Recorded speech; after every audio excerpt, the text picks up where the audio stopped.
Hello, everybody. It is Soleil. I am here with the Houston 100, powered by the Minority Report, and we are here interviewing the lovely Miss Bambi Hall. How are you today? I'm great, thank you. Awesome. And Miss Bambi is here with Overflow Media, LLC. So, Miss Bambi, can you tell us a little background about your business? Well, Overflow Media LLC really debuted in Louisiana 2 years ago. I had operated under 3D Promotions and Media for several years, having come from Houston to New Orleans over 17 years ago. And so since I was using it a little more regularly, I decided to just move everything, financially to Louisiana State. Overflow is just what you hear.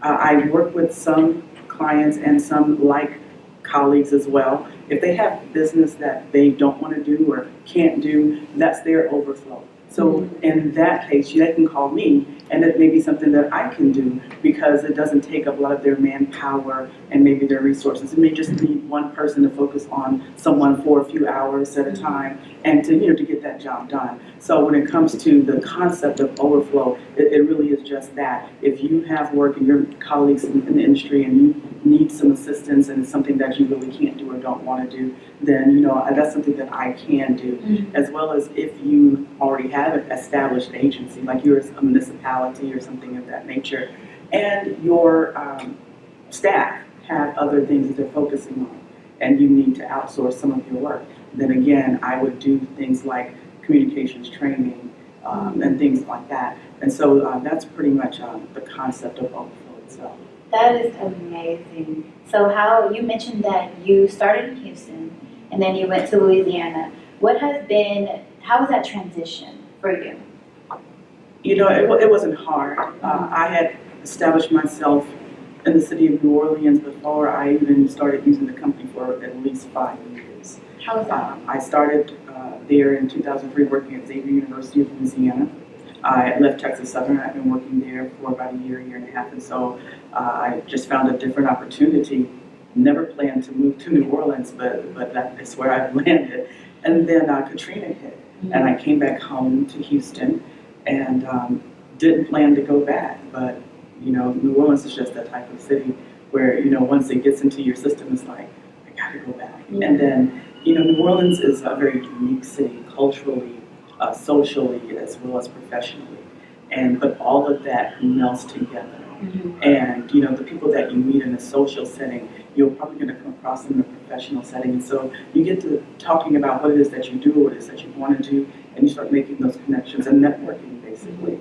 And so in holding some of the positions that I've had, and then in meeting people, it really wasn't a hard transition to start using the company there. But once I saw that there is just a little bit more opportunity going on in the city itself for crisis management, for public and media relations, I think that's when I decided, let me go ahead and try to make this more of a permanent thing and reach out to some of my colleagues and see, what it is that I might be able to assist them with. That's amazing. So I know before we got on air today, you told me a little bit about your time being a radio host. So you mentioned that you deal with that with a lot of businesses. How is that for you? Well, with the radio background, I was part of the original Kids Jam crew, KTSU 90.9 FM. Shout out to my Kids Jam fam, to Texas Southern University, my alma mater. I love them to death. And so my background is really in athletics. That's where I started my career. Which sport? Football. I started keeping football stats when I was 14 years old. And I got to Texas Southern as a freshman, and then I was getting my scholarship information together. And so I asked the lady in the bursar's office, who can I talk to about keeping football stats? And she said, oh, baby, you want sports information? And so I walked away in that moment. And it was the first time that I could put a name to what I did. I'm like, oh, it's called sports information. It's like, all I said was, I'm keeping stats.